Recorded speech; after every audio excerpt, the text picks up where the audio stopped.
बारिश के पानी में खाना बनाने वाली बहू। उत्तर प्रदेश के एक छोटे से गांव में रामलाल का पुराना लेकिन बड़ा घर था।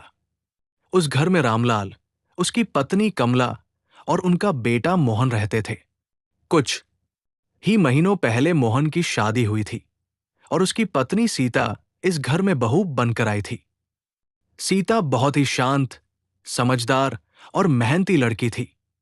वो सुबह जल्दी उठती, घर का सारा काम करती और सभी का ध्यान रखती। लेकिन उसकी सास कमला को लगता था कि नई बहू को अभी बहुत कुछ सीखना बाकी है, इसलिए वो अक्सर सीता की परीक्षा लेती रहती थी। एक दिन सुबह से ही आसमान में काले बादल छाए हुए थे। हवा तेज चल रही थी और थोड़ी ही देर में मूसलाधार बारिश शुरू हो गई। ऐसा लग रहा था जैसे आसमान फटकर बरस रहा हो। गांव की कच्ची गलियां पानी से भर गई और लोग अपने अपने घरों में बंद हो गए। सीता आंगन में खड़ी होकर बारिश को देख रही थी। तभी सास कमला ने आवाज लगाई, बहू, आज दोपहर में कुछ अच्छा बना लेना, तेरे ससुर जी के दोस्त आने वाले हैं। सीता तुरंत रसोई में चली गई। उसने सोचा कि आज दाल, सब्जी और गरम गरम रोटियां बनाएगी। लेकिन जब उसने घड़ा देखा तो वो खाली था। सुबह का सारा पानी खत्म हो चुका था। सीता ने सोचा कि वो कुएं से पानी ले आएगी, लेकिन बाहर बारिश इतनी तेज थी कि घर से निकलना मुश्किल था। ऊपर से गांव का रास्ता कीचड़ से भर गया था। वो थोड़ी देर के लिए परेशान हो गई। तभी उसकी नजर आंगन में गिरती तेज बारिश पर पड़ी। अचानक उसके मन में एक उपाय आया। उसने तुरंत एक बड़ा साफ बर्तन उठाया और आंगन में रख दिया ताकि बारिश का पानी उसमें भर सके। कुछ ही देर में बर्तन साफ बारिश के पानी से भर गया। सीता ने वो पानी रसोई में लाकर चूल्हा जला दिया। बाहर बारिश की तेज आवाज और अंदर चूल्हे की हल्की आंच के बीच सीता बड़े ध्यान से खाना बनाने लगी। थोड़ी ही देर में दाल की खुशबू पूरे घर में फैलने लगी। लेकिन तभी अचानक एक अजीब सी आवाज आई, ठक ठक ठक। सीता घबरा गई। उसने रसोई के दरवाजे से बाहर झांक कर देखा। बारिश के कारण घर के बाहर धुंध जैसा माहौल था और दरवाजे पर कोई खड़ा दिखाई दे रहा था। सीता धीरे धीरे दरवाजे की तरफ बढ़ी। जब उसने दरवाजा खोला तो देखा कि एक बूढ़ा आदमी भीगता हुआ खड़ा था। बूढ़े ने कांपती आवाज में कहा, बेटी, मैं रास्ता भटक गया हूं।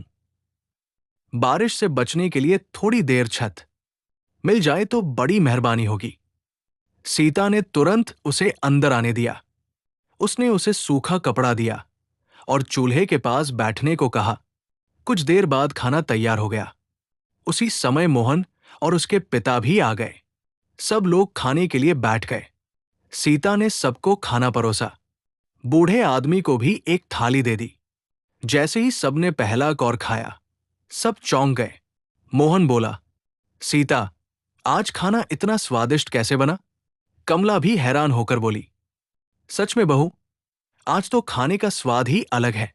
सीता ने धीरे से कहा, मां जी, आज घड़े में पानी नहीं था, इसलिए मैंने बारिश के पानी से खाना बनाया है। ये सुनकर सब एक दूसरे को देखने लगे। तभी वो बूढ़ा आदमी मुस्कुराया। वो बोला, बेटी, तू बहुत समझदार है। हर कोई मुश्किल में घबरा जाता है, लेकिन तूने बुद्धि से काम लिया। फिर वो धीरे से खड़ा हुआ और बोला, असल में मैं इस गांव का पुराना जमींदार हूं। आज मैं लोगों की सच्चाई और इंसानियत देखने के लिए भेष बदलकर घूम रहा था।